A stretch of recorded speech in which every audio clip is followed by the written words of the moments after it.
Here in Nottinghamshire we have about 70 small schools, and what makes them a small school is having less than 150 pupils on roll. And most of those small schools are in rural villages.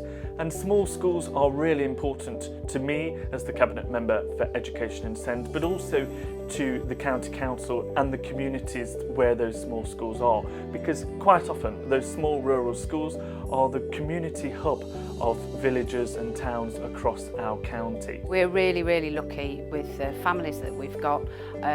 They come into school quite a lot. They're very welcome to be in.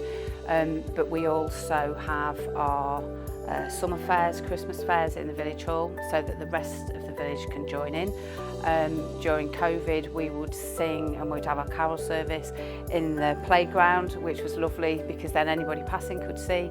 That happened at Remembrance Day one day, and that was really moving because the rest of the village were there and they could hear the children singing, and they'd missed that.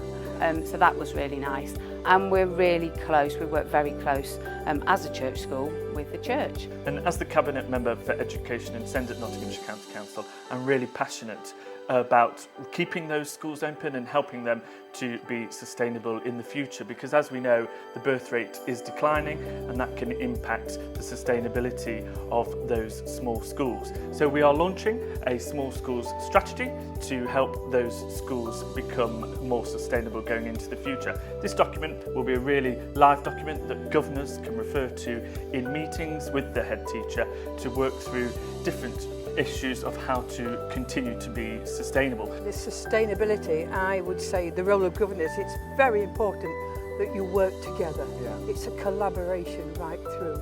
Work together with the staff, with the head.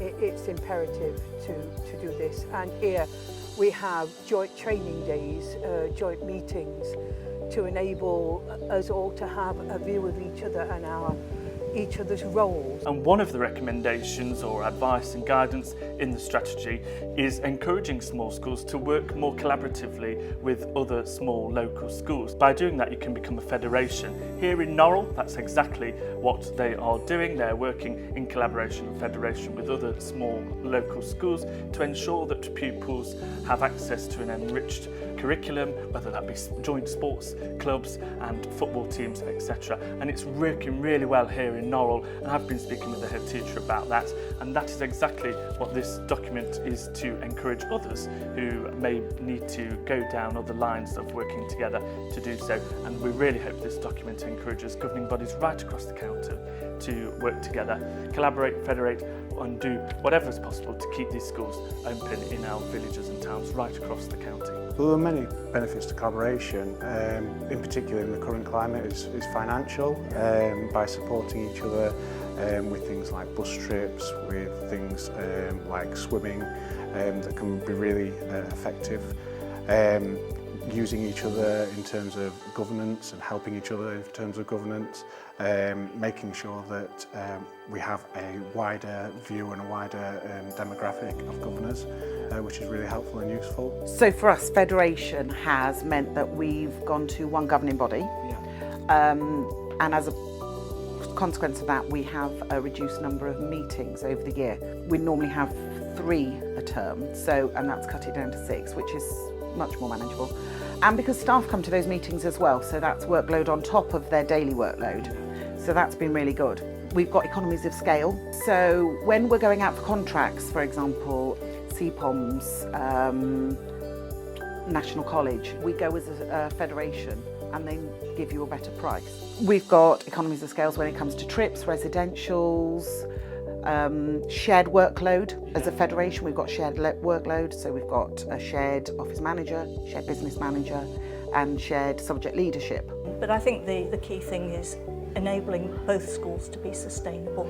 Absolutely. Because of the shared finance. Yeah, and it's really important to us that small rural schools remain sustainable because they're a choice that families enjoy and prefer. Okay, so we've been in collaboration with mainly 1 and now 2 local primary schools for a good few years now, and I sit on that collaboration committee, and it does work really well because just kind of being able to talk to other governors as well, especially when you've got quite a small governing body, is really, really useful. Recently we've all done our skills audit.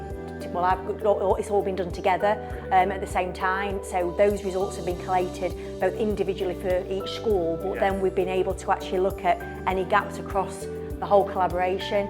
We will do moderation with other schools so that other teachers in small schools can work together, because there are different struggles, let's say, for a teacher that's got 2 year groups, so that they can work together. And we really hope this document encourages governing bodies right across the county to work together, collaborate, federate, and do whatever is possible to keep these schools open in our villages and towns right across the county.